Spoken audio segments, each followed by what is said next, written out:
familia cubana, bienvenidos un día más aquí con nosotros. Hoy tenemos un invitado muy especial porque tenemos con nosotros a Jan Padrón. Bienvenido. Muchas gracias por invitarme. ¿Cómo estás? Gracias. Bien, bien.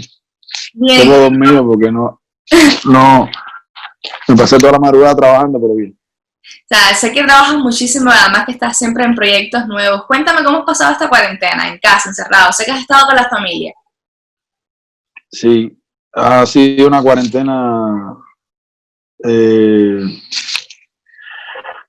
bueno, un poco triste porque perdí a mi papá, a Juan Padrón, pero en sentido general aquí con mis dos niñas más pequeñas, he pasado la cuarentena hoy hace como 90 días, que casi no salimos a la calle, tratando de portarnos bien.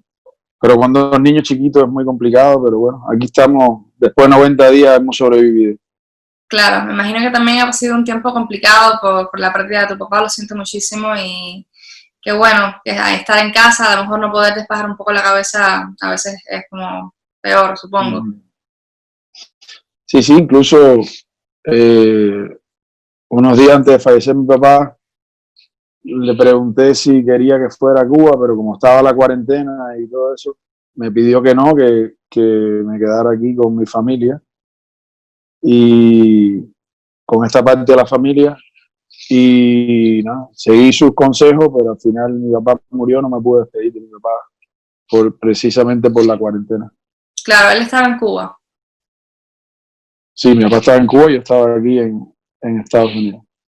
Claro, que me imagino que tenía que haber sido muy complicado. Pues. Lo siento muchísimo desde Sí, acá. Te sí, mando gracias. todo el apoyo del mundo y, pues bueno, toda la fuerza también. Sí, gracias. La verdad que tenía muchas ganas de pues, hacer esta entrevista porque sé que has hecho muchísimos trabajos. Quiero hacerte preguntas sobre todo de cómo empezaron tus inicios en el arte. ¿Cómo fue? ¿Cómo fue? Tú desde niño, bueno, me imagino que el Pidio Valdés tiene que haber sido como un hermano para ti. Sí, cuando yo nací, el Pidio Valdés tenía un poco más de 5 años de creado. Era mi hermano mayor. Y yo fui creciendo junto con las personas que hacían dibujos animados, yendo al ICAI, al Instituto de Cine, viendo cómo hacían las películas, cómo se editaban las películas. Y ese fue mi mundo durante mucho tiempo. También hay que decir que, bueno, este año ya son 50 años de la creación del Pidio Valdés. Yo tengo 44. Pero el Pidio Valdés en los años 80, finales de los 70, 80 y hasta los 90, era un personaje muy popular en Cuba. Y, y como a los 10 años, yo estaba jugando al béisbol en la calle y entré a tomar agua a mi casa y me encontré a mi papá, a Juan Padrón, sentado como pensando un poco tenso porque tenía que entregar una página del Pidio Valdés a una revista que se llamaba Zum Zum. Sí. Y no se le ocurría ninguna idea. Y entonces yo le pregunté, ¿qué te pasa? Que no puedes hacer lo del Pidio Valdés. Dice, no, estoy complicado, no se me ocurre ninguna idea. Y yo le dije, espérate un momentico, me fui para un espacio que teníamos, porque vivíamos todos en un solo cuarto, y escribí una historia del Pidio Valdés que está jugando al béisbol y vienen los españoles, una cosa así, y se la di a mi papá. Y me fui a jugar béisbol. Yo no supe hasta un mes después que mi papá agarró esa idea que yo hizo la historieta del Pidio Valdés y le puso guión Jan Padrón. Al tiempo, en medio de 2 meses, yo vi, como todos los niños, que abrió la página de la revista y vi mi nombre junto con el nombre de Pidio Valdés y todos los niños me preguntaban, ¿pero este eres tú? ¿El nombre ese eres tuyo? Sí, yo soy el que le hace los guiones a Juan Padrón del Pidio Valdés. A partir de ahí se me coló el bicho como decimos los cubanos, el bicho de querer aprender a cómo contar historias, y me pareció espectacular ese hecho de hacer una historia que alguien la realizara o la dibujara y tú verla hecha, ¿no? Y a partir de ahí, bueno, decidí que yo lo que quería en la vida era hacer cine, contar historias, y ahí sí empezó todo como de casualidad. Claro, era un poco no lo que vivías en casa. Comentabas algo que se me quedó al inicio, que vivían todos en una misma habitación. Cuando eras Sí. niño. O sea, que Mi, eres mi padre, mi padre es de esas personas que, bueno, es un ícono de la cultura cubana. exacto. Del, para mí, no porque sea mi padre, pero es uno de los más grandes íconos de la cultura cubana. Pero fue siempre una persona fui muy humilde, muy modesta, una persona que jamás pidió nada, que jamás exigía nada a nadie, simplemente él luchó durante todo el tiempo por su trabajo, por su carrera. Eh, y nada, cuando yo nací, vivíamos en un cuartico, ahí cerca de la UNIAC, un cuartico sin baño, un baño colectivo. Y de ahí nos mudamos a este lugar que te estoy diciendo, que era un pequeño apartamento que quedaba debajo de una escalera, lo que le llamaban en Cuba el apartamento del encargado, que es Sí. como un apartamentico chiquitico para la persona que limpia el edificio y eso. Ahí vivíamos nosotros, que me acuerdo que mudamos con una persona que se llamaba José Martí. ¿En serio? No te creo. Sí, igual que Martí. Y vivíamos ahí todos en un solo cuarto. Entonces, yo dormía en la sala con mi hermana, Silvia, que es psicóloga, y mi mamá y mi papá dormían en su cuarto, pero un solo baño, un solo cuarto, todo apretadito. Mi papá para dibujar tenía que esperar a que todos nos durmiéramos para desplegar una mesa que estaba pegada a la pared, porque no teníamos mesa. Vale. Y en fin, así fueron los inicios y hasta que, bueno, como en los años 90, permutando, mi Claro, papá llegó a tener una casa más decente. ahora que dices que tu hermana se llama Silvia, María Silvia, ¿este Sí, personaje, cómo fue? O sea, ¿fue inspirado por tu hermana o cuando nació no, se no. hicieron el...? María Silvia es la unión de dos nombres, el nombre de mi abuela materna, la mamá de mi mamá, María, y el nombre de mi abuela paterna, la mamá de mi papá, de Juan Padrón, que se llamaba Silvia. Por eso ese personaje se llama María Silvia. Mi hermana se llama Silvia porque en aquella época no se sabía el sexo de las personas, ella se iba a llamar Walter, y, y unos 3 meses antes de nacer mi hermana, murió mi abuela materna, Silvia Blanco, y, y le pusieron Silvia, pues nació hembra pensando que era un varón, nació hembra y le pusieron Silvia en honor a mi abuela, pero el personaje se llama por mis dos abuelas, María y Silvia, María Silvia. Claro, claro, en casa siempre tenías a tu papá, ¿no? Como referencia. Nunca le pusiste una voz a ninguno de esos animados, ni Vampiros en La Habana, ni El Tío Valdés, nunca está no está tu voz por ahí. No, nunca hice voces. Después, en mi propio trabajo, sí, algunas veces hice voces voces no, sonidos y voces así para un clip que hice con Liva María Evia, que se llama Los Elefantes. Pero en sentido general, nunca me dejaron hacer voces. Mi papá sí hacía muchas voces, igual que Frank González, Manuel Marín, Tony González. Y bueno, te repito, yo crecí viéndolos a ellos, que realmente eran geniales. Y fue para mí una inspiración en mi trabajo verlos trabajar. Claro, cuando ya vas creciendo y te das cuenta que te quieres dedicar a esto, tus padres te apoyaron seguramente 100%.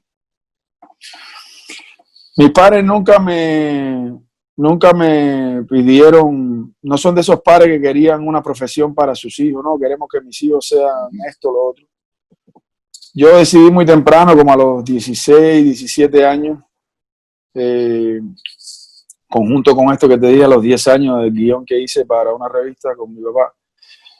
Yo a los 16, 17 años empecé a escribir guiones para una serie que tenía mi papá que se llamaba Film Minutos. Sí.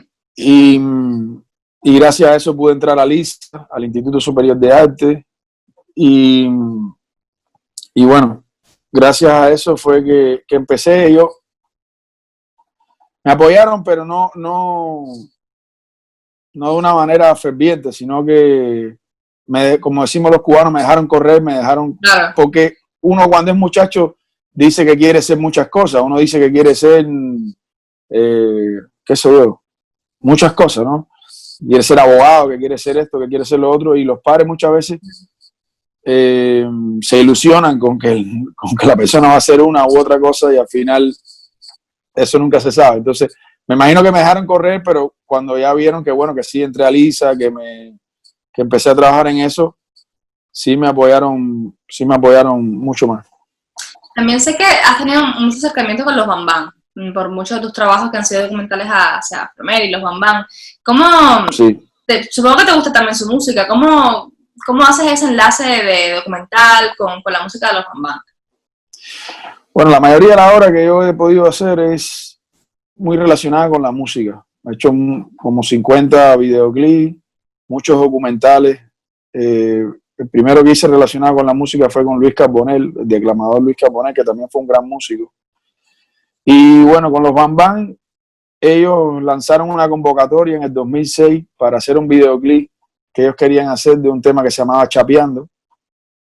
Y yo me presenté a esa convocatoria, gané la convocatoria y empecé a trabajar con ellos en el 2006 hasta como el 2013, por ahí, 12, no sé.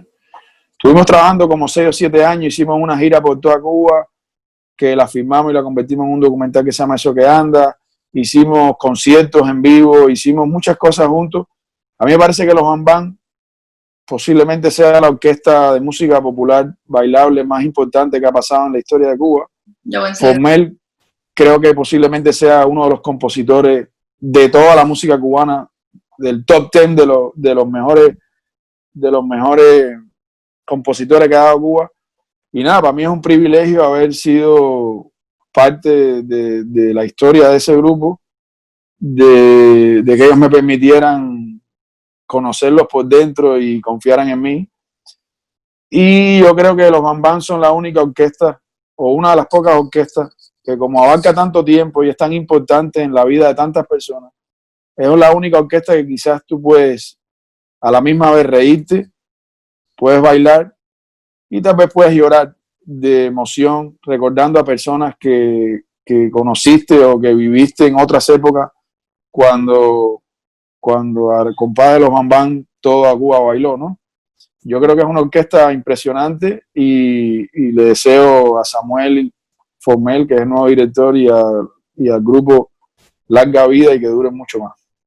Ojalá que se sea para poder seguir disfrutando de toda la música que siempre viene de ellos, que es como un regalo. Claro, también dirigiste una de las películas más vistas en Cuba, que ha sido Van Station, que fue un bombazo. Yo recuerdo cuando salió, fue mucho público joven a ver la película por el tema también que trataba con esta colaboración con los chicos de La Golbenita. ¿Cómo surge la idea de Van Station? Van Station surgió en un taller que hizo el dramaturgo Zenel Paz, que acaba de recibir el premio ahora nacional de cine. Zenel Paz, el escritor de Fresa y Chocolate, de Una novia para David, creo que también de Papeles secundarios. Zenel Paz, un gran dramaturgo, hizo un curso en el año 2000, donde reunieron a varios jóvenes realizadores. Yo tenía 23 años en ese momento. De ahí surgió lo que se llamó la primera muestra de cine joven, o muestra de jóvenes realizadores del ICAI. Surgió de ese grupo donde estaban Pavel Giró, Aaron Vega, Leandro Martínez, Barichón, Humbertico Padrón y otros Lester Hamlet, otros que quizás se me olvidan. Y de ese grupo había que plantear cada cual una historia. Y yo no se me ocurría nada, pero cuando ya tocó hacer lo que le llaman el speech delante de todos, de qué historia quería contar, empezó por Pavel, por allá, algo así, y iba cada cual contando su historia, para seleccionar 3 historias, que después se convirtieron en una película que se llamaba 3x2. Y a medida que la gente iba contando, yo decía, oh, no tengo idea, y agarré un papel y me acordé de cuando yo era niño en una escuela en la primaria que se llamaba Guido Fuentes, está en El Vedado, que yo tenía muchos amigos que vivían en otros barrios. Yo vivía en El Vedado, aunque soy de La Habana Vieja, pero vivía en El Vedado. Y tenía varios amigos que vivían en La Timba, que es un barrio un barrio muy pobre que hay cerquita de ahí de donde estaba la escuela. La escuela estaba en 23 y B. Actualmente es el edificio de la Contraloría General de la República. 23 y B estaba muy cerca de la Timba, de la Plaza de la Revolución, y ahí tenía varios amigos que eran de la Timba, y ellos me contaban historias de ellos, de cómo vivían allí, de cómo era ese mundo. Y yo siempre de niño me di cuenta que estábamos en la misma escuela, pero teníamos mundos muy distintos, valoraciones muy distintas de la vida. Y yo tenía un amigo que se llamaba Carlos Roque, que jugaba muy bien al béisbol, y compartíamos mucho, a mí me gustaba mucho jugar béisbol y él también, y él me contaba muchas de esas historias de que vivía con su abuela, de que cómo era ese barrio de la Timba. Yo nunca fui, pero me quedé siempre con ese chip. Entonces cuando Cenepa empezó a preguntar historias, yo como en 10 minutos escribí esa historia, que era una cosa que yo tenía adentro y no me acordaba, y la presenté, a todo el mundo le pareció buena historia, pero el ICAI no aprobó ninguna de las historias que pusimos los jóvenes en ese momento y suspendieron todas las historias. Y esa historia de Van Station se quedó ahí durante casi 10 años, del 2000, aproximadamente del 2000 al 2008, 2009, casi 9, 8, 9 años. Se quedó ahí hasta que una productora de la televisión, Vilma Montesino, se interesó en el guión y lo presentó, y yo también venía del problema de toda la censura con un documental que hice que se llamaba Fuera de Liga, y en el medio de toda esa tormenta, bueno, surgió la oportunidad de hacer la película, y de ahí salió la película, que fue una historia que tenía dentro de mí, una historia que viví, muy parecida a la de la película, y que bueno, el personaje se llama igual que mi amigo Carlos Roque, como un homenaje a este amigo de la Timba que hace años le perdí el rastro, no sé por dónde andará. Claro, fue complicado trabajar con niños porque sabemos que, bueno, eran todos chicos de la Colmenita, que eran pequeños. ¿Cómo fue esa relación, no, con los niños? Yo tenía una experiencia previa, porque mi primer trabajo profesional primero fue hacer un making of de una película que se llamaba Amor Vertical, de Arturo Soto, con Jorge Perugorría y Silvia Águila. Pero mi primer trabajo así de filmación dentro del cine fue de asistente de dirección, que creo que fue cuando te conocí, quizás cuando eras una niña, que fue asistente de dirección de Fernando Pérez, en una película que se llamaba La vida es Silbar, donde actuaba tu papá, Michael Iscue. Y yo hice el casting de la película junto con grandes actores, tuve que coordinar toda la parte de los actores. Y Fernando Pérez me pidió que yo trabajara con niños para varias escenas que tenían en la película, donde eran como una pequeña escuela. Y yo estuve trabajando con esos niños como un mes, trabajando con ellos, ensayando con ellos, trabajando con ellos, y aprendí mucho de cómo funciona para ellos, que tiene que ser como un juego, que etcétera, pero a la vez tienen que respetarte y confiar en ti para poder hacer las escenas, porque tampoco puede ser un relajo el cine. Y entonces, a partir de esa experiencia, que fue en el año 98, yo siempre pensé que no era tan complicado como otra gente decía trabajar con niños, sino que simplemente había que dedicarles tiempo y ponerse a jugar con ellos y a entender cómo ellos piensan, ¿no? Y cuando hice el guión de Van Station junto con un guionista, Felipe Spinet, que trabajamos juntos en el guión, todo el mundo me decía, oye, va a ser muy complicado trabajar con niños. Y no, a mí no lo fue. Yo me divertí muchísimo, la pasé muy bien con los niños. Los niños son muy disciplinados, en sentido general. Los de la Convenita tenían ya un entrenamiento de disciplina, de proyección de la voz, de rigor.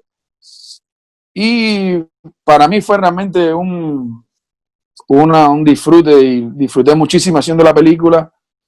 Y disfruté también muchísimo viendo el resultado, que el público cubano le gustó muchísimo, que millones de personas fueron a ver la película a los cines, que le fue muy bien a la película. Eso es uno de los recuerdos más lindos que tengo de Cuba. Claro. ¿Aún sigues teniendo contactos con los niños de la One Station, con Sí, Barcelona y... sí, con Andy Fornari y Ernestico Escalona. Andy Fornari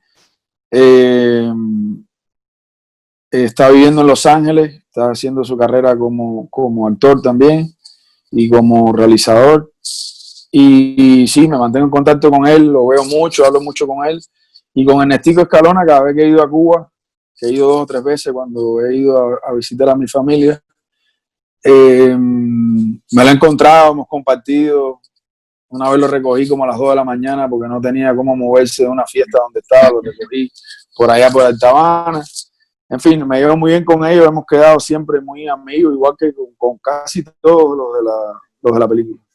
Claro, hay mucha gente que hace preguntas y siempre dicen que si tú a lo mejor seguirías los pasos de tu papá y a lo mejor harías otra temporada del Pidio Valdés o seguirías este curso.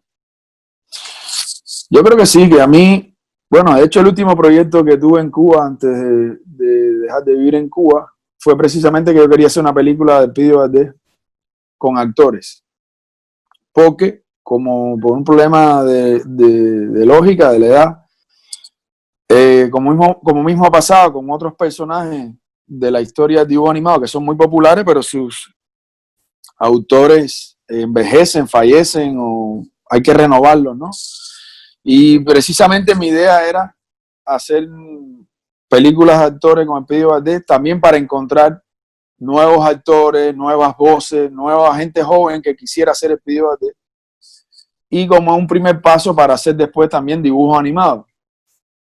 Ahora lo veo más difícil porque mi papá no está, pero igual yo creo que sí, que se puede seguir haciendo dibujos animados del Pidio Valdés, buscando animadores, buscando yo dirigiendo las películas como director y otros dibujando, porque hay que saber dibujar, que no es mi caso. Y yo creo que sí, que se podrán seguir haciendo películas de Pidio Valdés, pero lo que más complicado veo, que es que si en vida de mi papá fue complicadísimo siempre tener presupuesto para hacer el Pidio Valdés, porque no se priorizaba ese personaje, se hacía a pesar de que no había presupuesto o todo el presupuesto necesario. Ahora también veo difícil que en Cuba, que sería el escenario natural para producir el Pidio Valdés, tengan el presupuesto para producirlo. Pero sí, a mí sí me gustaría que el Pidio Valdés no muriera. Me parece que que somos niños distintos los que pudimos Exacto. crecer con el Pidio Valdés y con otros dibujos animados. Y me gustaría rescatar eso, pero no estoy seguro si se podrá. Vamos a ver, ojalá que sí, porque ya te digo, sería un placer que las generaciones que van a venir sigan naciendo y creciendo con el Pidio Valdés, ¿no? Siempre lo digo, uno siempre llegaba a casa de las 4:20 al colegio, encendía la tele y se ponía a ver sus muñequitos del Pidio Valdés. Mira, Sí. de las frases del Pidio Valdés, de estos cortos que hacían, a todo el pueblo cubano se le queda. Yo no sé si tú tienes alguna favorita que a ver si siempre repitas en casa. La mía te digo que es 2 plomos más. Siempre digo eso. No, hay muchas.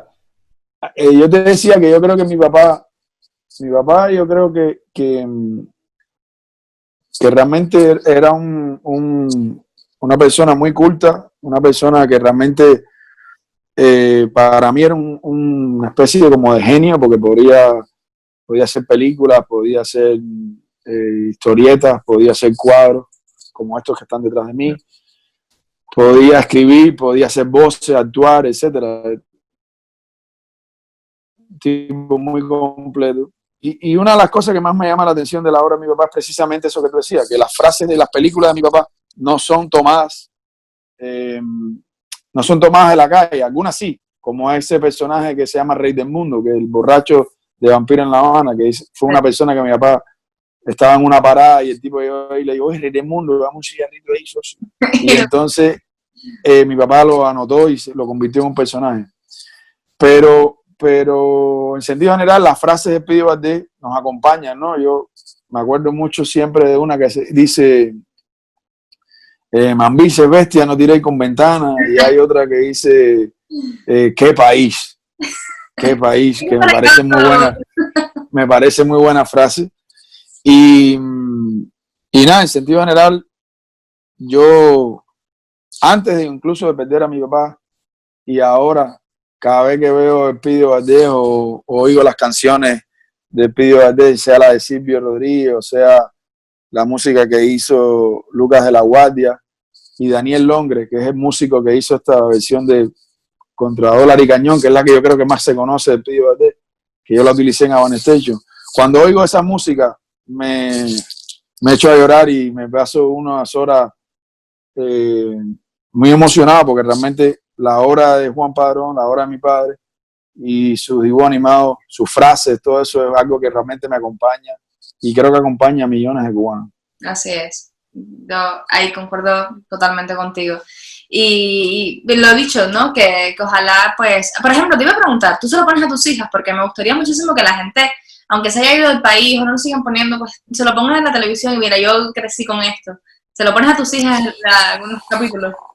En mi caso, como mis hijas son muy pequeñas, tienen una 5 años y otra 3 años, aunque tengo dos varones más grandes que sí nacieron en Cuba y conocen la obra del Pidio Valdés.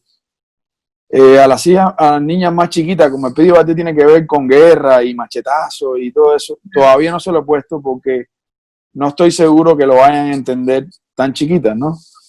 Y también estamos en un proceso de restaurar y salvar las películas de mi papá, porque no existen en un formato moderno que se vean bien, como para que un niño ahora lo pueda valorar. Claro. Lo que hay en YouTube o en copias viejas se ve mal. Entonces, si tú le vas a enseñar a alguien que tú lo vas a enseñar con admiración, mira esto cuando eres chiquito, te van a decir, ay, qué mal se ve esto no se ve bien, ¿no? Porque no están los formatos de alta definición actuales, ¿no? Entonces, una de las cosas que quiero hacer es dejarlas que crezcan más, tratar de restaurar las películas, a ver si las podemos pasar a 4K, HD, para que ellas entonces, cuando tengan un poco más de edad, puedan ver las obras de mi papá con una calidad aceptable y ahí valorarán o no si les gusta o no. Pero por ahora no se las puedo poner por eso, porque no se ve bien y porque está un poco agresivo el Pidio Valdés, porque los cánones de antes eran diferentes a los de ahora. Exacto. Entonces, por eso no se lo he puesto todavía. Supongo que sepan quién es, porque si entran al cuarto donde estás y ven los cuadros de tu papá, del Pidio Valdés, pues saben. Sí.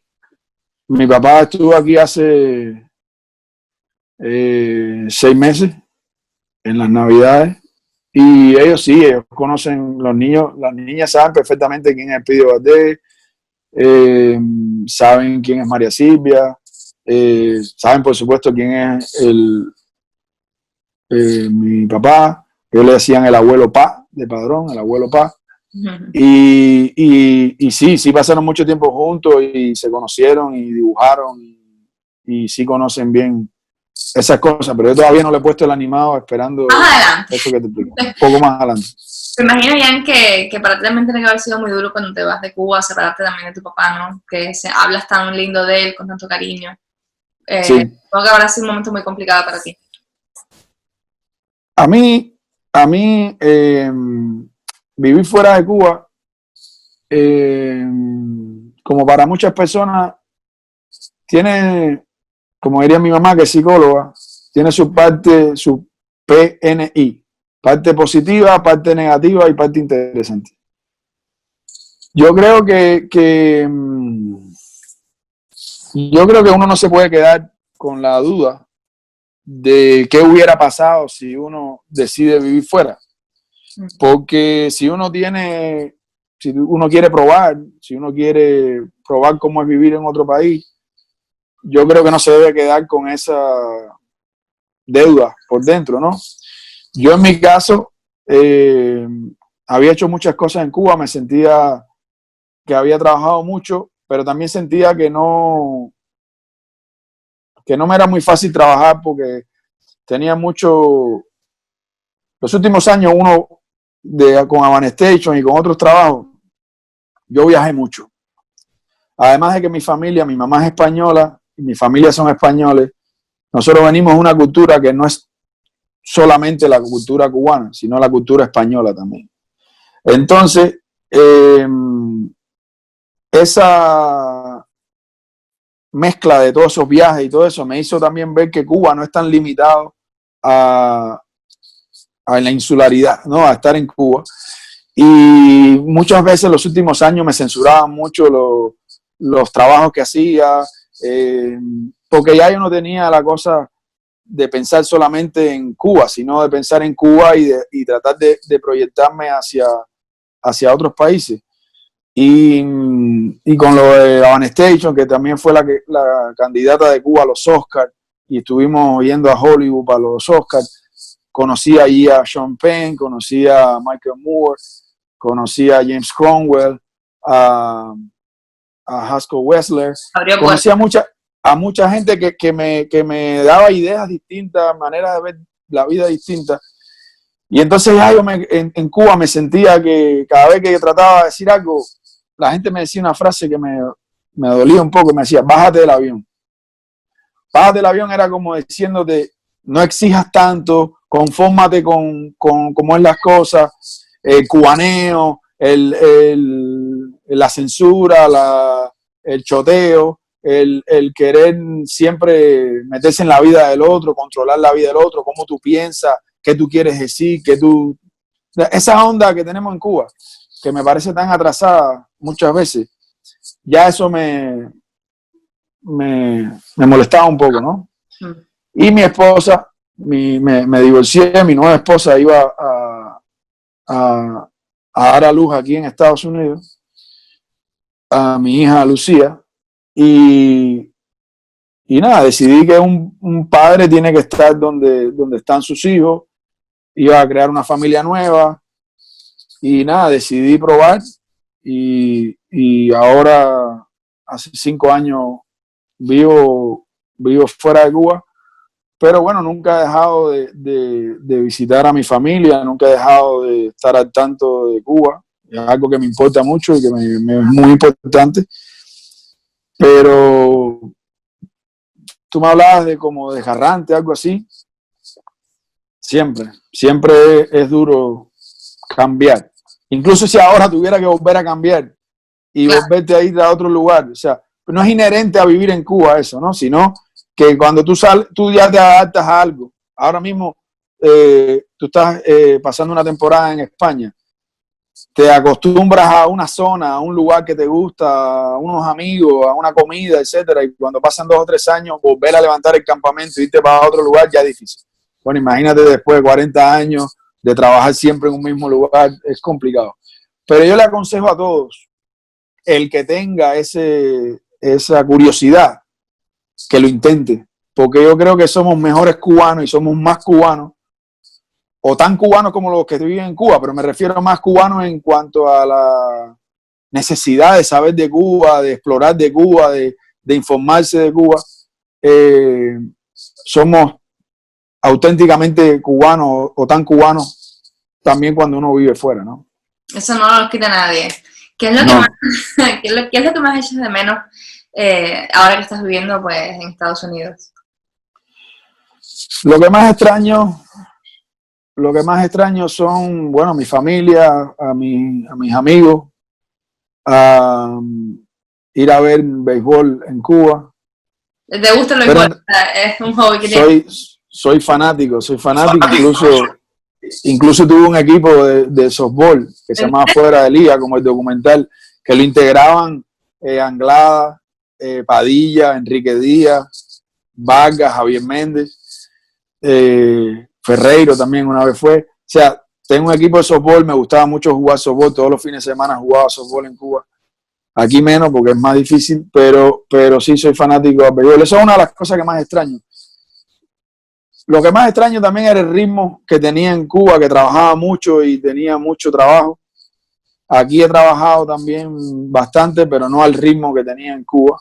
Empezar de nuevo es como volver a nacer, conocer de nuevo cómo funciona todo. Es como estar en pañales de nuevo. Códigos diferentes. También, bueno. Totalmente, sí. Aunque aquí yo digo que yo no vivo en Miami, yo vivo en Weston.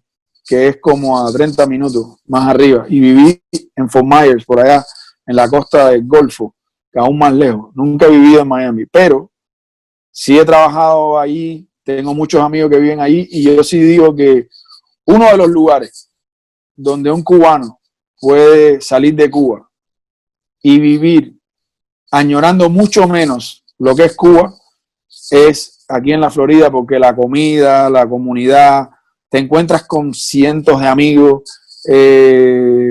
las fiestas son súper a lo cubano, con música cubana y con comida cubana, y todos los lugares que vas, Galeano, el Gato Tuerto, todo es como, aquí, tú sabes, la comunidad cubana ha reproducido una segunda Cuba, una réplica de Cuba, y realmente es un lugar, yo creo que maravilloso para un cubano, ¿no?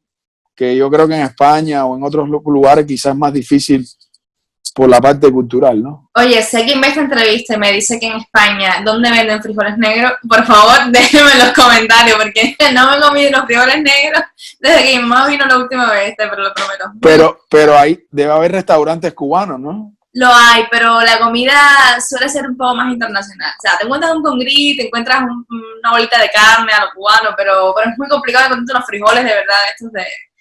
Tú estás ahora mismo en Canarias, ¿no? Ahora mismo estoy en Canarias y aquí es complicado. Yo quiero conocer Canarias porque mi familia, los Padrón, son de Galicia, igual que mi mamá, que son Durán, son de Galicia, pero son una parte de los gallegos que se fueron a las Islas Canarias y de las Islas Canarias emigraron a Cuba. Y todo el mundo me dice que las Islas Canarias se parecen muchísimo a Cuba, el acento, la manera que la gente llega tarde, igual que en Cuba. O sea, que los cubanos somos muy parecidos, somos como unos herederos de los canarios, y es uno de los lugares que más me gustaría ir, pero me imaginé al revés, que iba a haber mucha comida cubana o que se comía muy parecida a Cuba. O yo no me entero, de hecho, si algún canario ve esto, perdónenme la vida, la comida canaria no es mi favorita que digamos. ¿Cómo es la comida canaria? Pues mira, hacen una mezcla de como una harina que creo que en Cuba se comía, por lo que me han dicho, se llamaba gofio, que lo daban mucho en el periodo especial, que es una especie de harina, a veces a mí no me gusta, y aquí lo hacen pero el gofio es como una harina que se mezcla con leche y se hace como una pasta, ¿sí? Pues aquí se come mucho, es como la fuente principal de aquí, entonces es con... Seguro, pero el gofio es como dulce. Sí, pero aquí lo hacen también salado, con una especie como de caldo, se lo echan a la carne, bueno, en fin. Y a mí... Entonces, si alguien, por favor, que ve esta entrevista sabe de un lugar de comida cubana, me lo dice urgentemente. Que la comida cubana, dicho sea de paso, es muy española. La comida cubana es una mezcla de la comida española y de otras 2 o 3 comidas más, pero no es solamente, no es creada por nosotros, viene de España. Exacto. Por eso me llama la atención lo que me cuentas, porque juraría que ahí en Canarias me voy a encontrar la cubanía pulso. Mira, espero algún día ir allí. Música cubana, aquí estaremos con los brazos abiertos y además así podemos hacer la entrevista en vivo, que será mucho más divertida, te llevaré a comer comida canaria a ver si te gusta. Por cierto, discúlpame, ¿cómo está el tema de la coronavirus y todo eso en Canarias? Pues aquí la verdad que está bien porque como al ser islas, igual que en Cuba, pues entró rápido el aeropuerto y se controló. Hubo casos, creció mucho también la curva, pero ahora mismo está bien, no hay tantos casos y somos de las comunidades que mejor está. Madrid está todavía bastante, y Barcelona está muy complicado. Me gusta cuando los cubanos que llevamos viviendo afuera ya decimos somos de las comunidades. O sea, ya te sientes integrada. No me metan en esa candela ahí. No me metan en esa candela porque después me linchan en los comentarios. No, ahí hay una canción de David Torrens que dice, ya no soy de aquí ni soy de allá, que yo creo que es una canción muy interesante porque cuando pasa un tiempo fuera, uno sigue siendo cubano, pero ya no es el mismo cubano que vivía hace 5 años. Uno ve otras cosas, interactúa con otras cosas, tiene otra realidad, otras prioridades también, y te cambia mucho la vida vivir fuera. Por eso te digo que es muy interesante. Uno tiene una sola vida y yo lo que no me quería quedar con la duda de cómo sería vivir fuera y cómo sería intentarlo fuera, ¿no? Y claro. siempre en algún momento la gente podrá volver a regresar a Cuba y vivir en Cuba. Claro.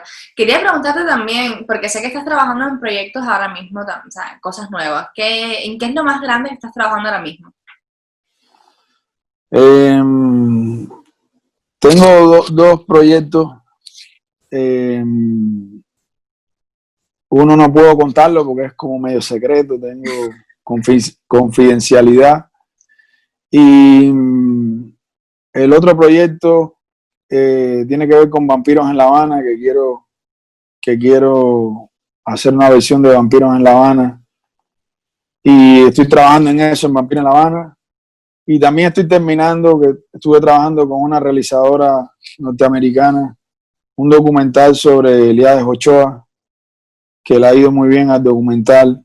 Hemos trabajado muchos años en ese documental sobre la vida de Elías Ochoa. Esos son como más o menos los proyectos más grandes que estoy haciendo. Aunque, bueno, tú sabes, cuando uno vive fuera, tiene que priorizar también trabajos que son, aunque yo no he trabajado en nada ajeno a mi trabajo, siempre he trabajado en la televisión, escribiendo, haciendo audiovisuales, porque hay otros inmigrantes que han tenido que trabajar en otras cosas. Sí. Aunque he trabajado en eso, no estoy ni al ritmo ni con la personalización, no tan personalizado. Ahora me acordé del personaje del Pido de que dice cañesmosis, o sea, cañesmosis, que se traba para hablar. No es lo mismo ritmo, porque aquí tienes que también preocuparte por el día a día de pagar mucha cuenta y ese día a día te lleva tenso fuera de Cuba, ¿no? Que en Cuba tenemos un poco más relajado ese tema, ¿no? Porque casi todo el mundo vive en su casa o no vive rentado. Claro. Pero en sentido general, nada. Ahora me siento con muchos proyectos, las niñas están más grandes y yo tengo un poco más de libertad para poder trabajar. Me imagino también, bueno, cada vez que me dice alguien, me dice, estoy en un proyecto nuevo, o sea, es secreto, yo digo, oh, eso es Netflix, HBO, Amazon Prime, ahí, por ahí, no me lo digas, algún día ya nos enteraremos, pero por ahí tienen que andar por esas plataformas porque son de las plataformas que sus proyectos son ultra mega secretos y no se puede escapar nada, así que te lo dejamos cuando tengas ya lo puedes decir, nos das la exclusiva y nosotros felices. Tengo que decirte, ahora que estamos ya llegando al final, no sé si lo viste, la cantidad de gente que compartió una imagen de tu papá, del Pidio Valdés, el día que fallece. Te llegó, porque yo recuerdo de decir qué cantidad de gente se unió, ¿no? a despedirlo de una forma muy bonita. Hay gente que lo cantó la canción de Silvio. ¿Que te llegó? Sí, fue muy emotivo y también muy difícil porque la mayoría de las personas cuando su familiar fallece tiene un duelo de unos días, pero no todo el tiempo te están recordando a tu papá, etcétera. Entonces, cuando ya yo pensaba a unos días que me podía controlar más las emociones, surgía entonces fulano cantando la canción de Pidio Valdés y la oí, entonces para el piso de nuevo.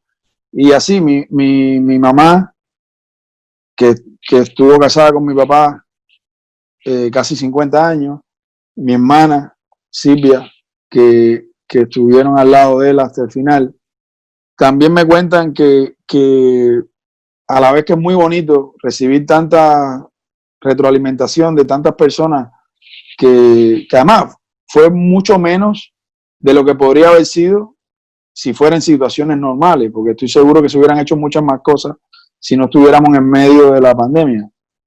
Pero ellas me dicen también que les es una sensación muy fuerte esa mezcla entre tu duelo personal y a la vez tanto que la gente te muestra cariño hacia tu papá, hacia tu ser querido. Entonces eso te alegra mucho, te emociona mucho y de hecho se lo agradezco muchísimo a las personas. a la vez que lo vives también te es difícil, más difícil recuperarte porque, aunque eso uno nunca se recupera uno, ¿no? Pero sí son emociones muy fuertes y es alegre y tristemente emocionante. Eso. Claro, es un parte y parte. Yo la Sí. verdad que lo positivo que siempre intento sacar solo a todo es que siempre quedará en el corazón de todos los cubanos, que seguirá, sé que tú seguirás sus pasos y que algún día nos vas a dar un poquito más ese Pío Valdés que los cubanos queremos y necesitamos seguir viviendo para poner hijos, nietos o para nosotros mismos disfrutarlo. Y gracias, Ian, por todo. Espero ver otra película tuya, documental, todo lo que venga, ese proyecto secreto que nos lo cuentes y sobre todo que venga mucho éxito y sobre todo también mucha salud para la familia, que es lo más importante. Muchas gracias a ustedes por esta entrevista y que es la primera que hago, en cuarentena, creo. Y nada, se los agradezco mucho y mucha salud, mucha prosperidad para todos los cubanos. Que este periodo, que realmente sí es un periodo especial, que es un periodo especial porque es distinto. Sí. No especial porque es bueno, sino especial porque es distinto. Que esta época sirva para ser un poquito mejores, aunque parece que no, que el mundo va a seguir igual o peor. Pero sobre todo eso, que los cubanos, donde quiera que estén, se unan más y que Cuba sea mejor, dentro y fuera de Cuba. Todos somos Cuba. Así es. Muchísimas gracias, Ian. Te mando un beso grande para ti y para tu familia. Bueno, encantado. Muchas gracias.